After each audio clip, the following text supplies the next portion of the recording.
बिस्मिल्लाहिर्रहमानिर्रहीम। अस्सलाम वालेकुम वरहमतुल्लाहि वबरकातुहू। नाज़रीन मौसम, दुनिया में एक ऐसा परिंदा भी मौजूद है जिसे लोग नहुसत की अलामत समझते हैं। इस परिंदे को लोग उल्लू के नाम से जानते हैं। कुछ लोग इसको घर में परेशानी लाने वाला परिंदा कहते हैं। कुछ लोग तो यूँ समझते हैं कि जिस घर में ये परिंदा बोल पड़े या जिस घर में भी ये परिंदा आने लग जाए तो उस घर में बहुत सी मुसीबतें आने वाली हैं या किसी की मौत होने वाली है। ये परिंदा हमेशा वीरानों में ही क्यों रहता है? आखिर ये परिंदा क्यों सबसे छुपकर वीरानों में रहना पसंद करता है? इस परिंदे ने करबला के दिन क्या देखा था? इससे मुतल्लिक हम आपके साथ इस वीडियो में मुकम्मल मालूमात शेयर करेंगे, लिहाजा इस वीडियो को मुकम्मल ज़रूर देखिएगा। नाज़रीन मोहतरम, उल्लू को आपने अपनी ज़िंदगी में कभी ना कभी ज़रूर देखा होगा। आपने ये महसूस भी किया होगा कि ये परिंदा हमेशा उदास ही क्यों रहता है, हमेशा वीरानों में ही क्यों रहता है। नाज़रीन मोहतरम, हज़रत सुलेमान अलैहिस्सलाम ने भी उल्लू से पूरा एक मुकालमा किया था और इस मुकालमे के बाद तो उल्लू को एक बहुत ही ख़तरनाक खिताब भी दिया गया था। सबसे पहले हज़रत सुलेमान अलैहिस्सलाम और उल्लू के दरमियान जो बातचीत हुई है उसके बारे में आपको बताते चलें। जैसा कि आप जानते हैं कि हज़रत सुलेमान अलैहिस्सलाम को अल्लाह ताला की जानिब से ये ताकत अता फरमाई गई थी कि आप किसी भी कीड़े मकोड़े या जानवर से बातचीत कर सकते थे। एक दफ़ा एक उल्लू हज़रत सुलेमान अलैहिस्सलाम की खिदमत में हाजिर होता है, आपको सलाम अर्ज़ करता है। सुलेमान अलैहिस्सलाम उल्लू के सलाम का जवाब देते हैं, जिसके बाद हज़रत सुलेमान अलैहिस्सलाम की जानिब से उल्लू से ये सवाल पूछा जाता है कि खेत में पैदा होने वाली चीज़ों को तुम क्यों नहीं खाते हो? जिसके बाद उल्लू जवाब में कहता है कि मैं अनाज को सिर्फ इसलिए नहीं खाता कि हज़रत आदम अलैहिस्सलाम को सिर्फ जन्नत से इसीलिए निकाला गया था कि उन्होंने अनाज खाया था, इसीलिए मैंने अनाज खाना छोड़ दिया है। इसके बाद हज़रत सुलेमान अलैहिस्सलाम उल्लू से ये पूछते हैं कि तुम पानी क्यों नहीं पीते?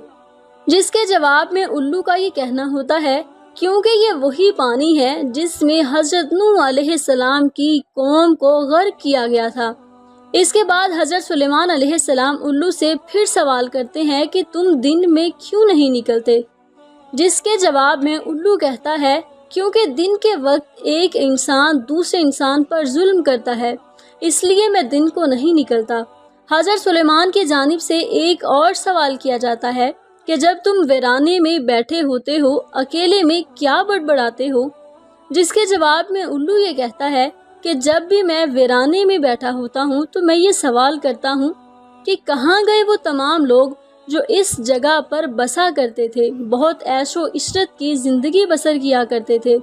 उल्लू के साथ मुकालमे के बाद हज़रत सुलेमान अलैहिस्सलाम ने उल्लू के बारे में ये कहा कि उल्लू इंसानों से बहुत ज़्यादा मोहब्बत करने वाला परिंदा है। मैंने किसी परिंदे में इंसानों के लिए इतनी ज़्यादा मोहब्बत और शफ़क़त नहीं देखी। नबी पाक सल्लल्लाहु अलैहि वसल्लम के ज़माने तक उल्लू इंसानों के साथ ही रहा करते थे। ये इंसानों के घरों में घोंसले बनाया करते थे और इंसानों के घरों और महल्लों में नज़र आया करते थे और इंसानों के साथ ही रहते थे। जब भी कोई इंसान खाना वगैरह खा रहा होता था तो उल्लू इसके पास आकर बैठ जाया करते थे, जिसके बाद वो इंसान उल्लू को थोड़ा सा खाना फेंक दिया करता था, जिसको खाकर उल्लू उड़ जाया करते थे। हज़रत इमाम जाफ़र सादक रज़ियल्लाहु अन्हु इस चीज़ की तस्दीक करते हैं कि नबी पाक सल्लल्लाहु अलैहि वसल्लम के ज़माने तक उल्लू इंसानों में रहा करते थे। नाज़रीन मोहतरम, एक बार एक शख्स हज़रत इमाम जाफ़र सादक की खिदमत में हाज़िर हुआ। उस शख्स ने अर्ज़ किया कि आप मुझे बताइए कि ये जो उल्लू परिंदा है ये हमेशा वीरान जगह पर क्यों रहना पसंद करता है और ये हमेशा उदास ही क्यों रहता है? आपने फरमाया, ऐ शख्स, तो आज इस परिंदे को देख रहा है, ये परिंदा हमेशा से ऐसा नहीं था। ये परिंदा हमेशा वीरानों में नहीं रहता था और ना ही ये उदास रहता था। इसके साथ एक ऐसा वाक़या पेश आया कि इस वाक़े के बाद ये परिंदा हमेशा हमेशा के लिए उदास रहने लगा। ये सुनकर उस शख्स ने अर्ज़ किया कि ए हज़रत, क्या हुआ था इस परिंदे के साथ और क्या वाक़या पेश आया था? हज़रत इमाम जाफ़र सादक ने फरमाया, ए शख्स, ये उल्लू नाम का परिंदा प्यारे नबी सरकारे दो आलम सल्लल्लाहु अलैहि वसल्लम से मोहब्बत करने वाला है اور پیارے نبی صلی اللہ علیہ وسلم کی آل سے محبت کرنے والا ہے۔ جب اس پرندے کو پتہ چلا کہ حضرت امام حسین رضی اللہ عنہ کربلا کے میدان میں اپنے تمام ساتھیوں کے ساتھ رکے ہوئے ہیں تو یہ الو محرم کی رات کربلا میں جا پہنچا۔ حضرت امام حسین رضی اللہ عنہ سے عرض کرنے لگا، حسین میرے لیے کیا حکم ہے؟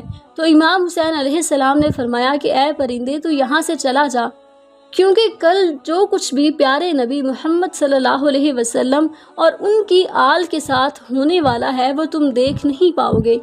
تو یہ سن کر اس پرندے نے کہا کہ یا حسین علیہ السلام میں یہاں سے نہیں جاؤں گا، یہیں پہ رہوں گا۔ جب الو پرندہ ضد کرنے لگا تو آپ علیہ السلام نے فرمایا کہ ٹھیک ہے تم رک جاؤ۔ اس کے بعد اس پرندے نے کربلا کا پورا واقعہ اپنی آنکھوں سے دیکھا۔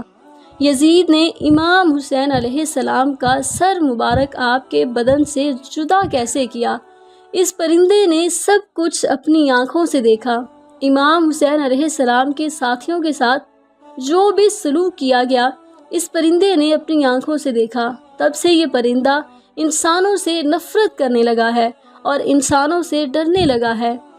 یہ پرندہ راتوں کے وقت اندھیرے میں گھومتا ہے، جیسے ہی اجالا ہو جاتا ہے انسان اٹھ جاتے ہیں ویسے ہی یہ پرندہ واپس لوٹ جاتا ہے۔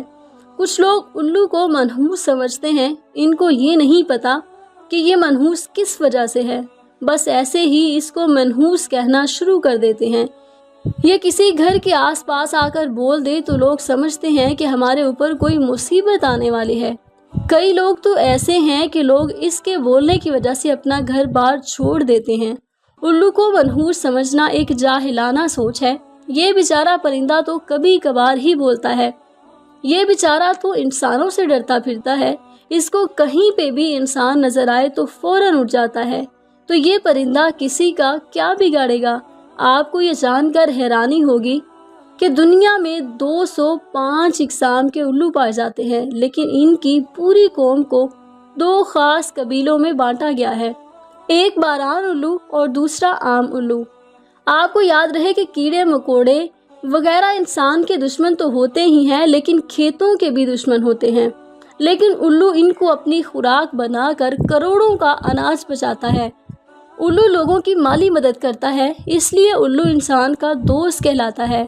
عام طور پر ان کی عمر لگ بھگ 12 سال ہوتی ہے۔ الو اپنا گھونسلہ پیڑوں کی کھو میں بناتا ہے یا پھر اپنا گھونسلہ ویران جگہ پر بناتا ہے یا کسی کنویں میں ویران جگہ پر بناتا ہے۔ آپ کو بتاتے چلے کہ دیگر باتوں کے علاوہ انسان کو مخاطب کرتے ہوئے ایک غلط بات یہ بھی بولی جاتی ہے کہ الو کی طرح دیدے دکھا رہے ہو، لیکن الو بیچارہ تو اپنی آنکھوں سے معذور ہے، وہ تو صرف سیدھا ہی دیکھ سکتا ہے، وہ ہم انسانوں کی طرح اپنی نظریں گھما نہیں سکتا، وہ اپنی صرف گردن گھما سکتا ہے۔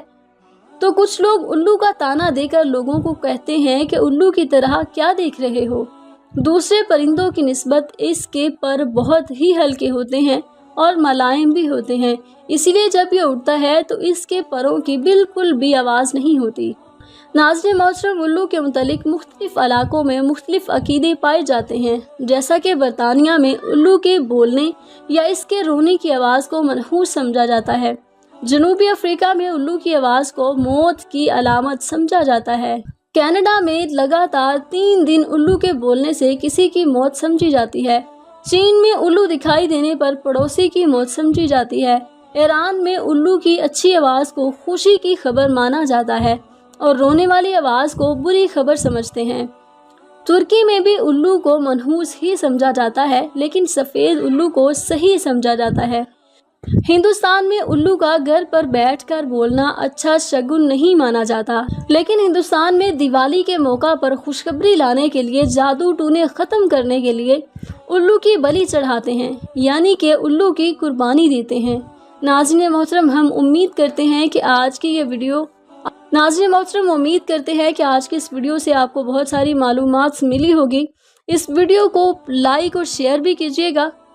اس کے ساتھ ہی مزید اسلامک ویڈیوز کے لیے ہمارے چینل کو سبسکرائب بھی کر لیجئے۔ جلد ہی حاضر ہوں گے ایک نئی ویڈیو کے ساتھ، تب تک کے لیے اپنا بہت سارا خیال رکھیے گا۔ اللہ نگہبان۔